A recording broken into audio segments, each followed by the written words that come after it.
स्वागत है आप लोग के अपने channel study with Rakesh sir पर।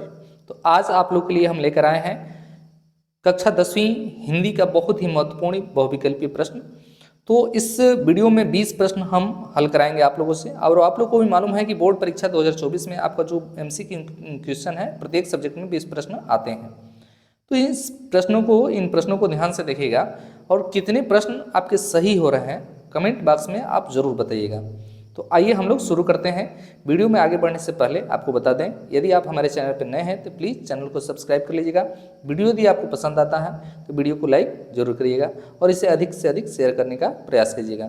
तो चलिए शुरू करते हैं आज का पहला प्रश्न। जैसे कि आप लोग के सामने दिखाई दे रहा है कि निम्नलिखित कथनों में से कौन एक कथन सही है उसे पहचान कर लिखना है। आपके सामने 4 कथन दिया गया है, इसमें से पहचानना है कि कौन सा कथन जो है वो सही है। तो पहला विकल्प है हम लोग का कि अशोक के फूल हजारी प्रसाद द्विवेदी का एक निबंध संग्रह है। याद रखिए राइट उत्तर हो जाएगा हमारा ऑप्शन नंबर ए, यानी ये सही है।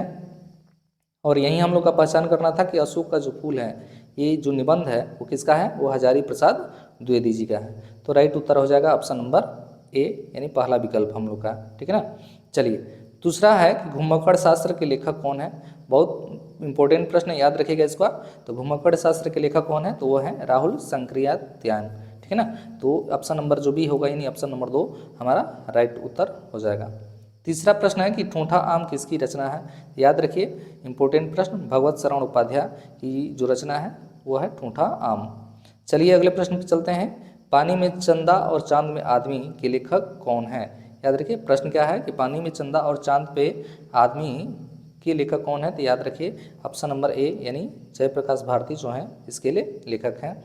कमेंट बॉक्स में आप जरूर बताइए कि आपके कितने प्रश्न सही बन रहे हैं। ठीक है ना।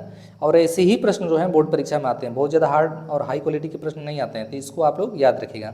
हिंदी की प्रथम कहानी कौन है। मोस्ट इंपॉर्टेंट क्वेश्चन, याद रखिएगा हिंदी की प्रथम कहानी कौन है, इंदुमती। ऑप्शन नंबर जो होगा सी हम लोग का राइट उत्तर हो जाएगा। उसके बाद अगले प्रश्न पे चलते हैं। अगला प्रश्न है कि अंजलि काव्य के रचयिता कौन है। याद रखिए अंजलि काव्य के रचयिता कौन है, तो राम कुमार वर्मा जो है अंजलि काव्य के रचयिता हैं। चलिए चलते हैं अगले प्रश्न पे। तो अगला प्रश्न है कि हरिघास पर क्षण भर के लेखक कौन है। ये हैं आपके अज्ञेय जी। याद रखिए मोस्ट इंपॉर्टेंट क्वेश्चन, इसको याद कर लीजिएगा आप लोग। चलिए चलते हैं अगले प्रश्न पे। तो अगला प्रश्न है कि वीर गाथा काल के कवि हैं। याद रखिए वीर गाथा काल के कवि कौन है, चंद्र बरदाई। चंद्र बरदाई की एक रचना का नाम आप कमेंट करके बताइए। ठीक है ना। उसके बाद परशुराम की प्रतीक्षा। याद रखिए परशुराम की प्रतीक्षा के लेखक कौन है, तो ये है नगेंद्र। परशुराम की प्रतीक्षा के लेखक कौन है, नगेंद्र।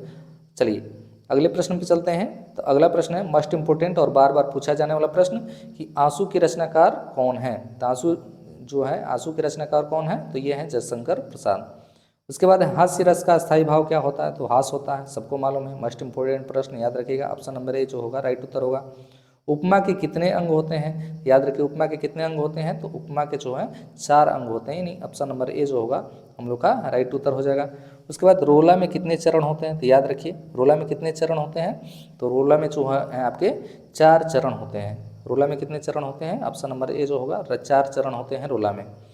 उसके बाद अगला प्रश्न है कि आकर्षण शब्द में किस उपग्रह का प्रयोग किया गया है। याद रखिए आकर्षण शब्द में किस उपसर्ग का प्रयोग किया गया है। आकर्षण में आ शब्द का, आ उपसर्ग का प्रयोग किया गया है। जानते हैं उपसर्ग पहले लगता है और प्रत्यय जो है वो बाद में लगता है। ये चीज़ आप लोग को मालूम होगा, थ्योरी क्लास लिए होंगे आप लोग तो जानकारी होगा।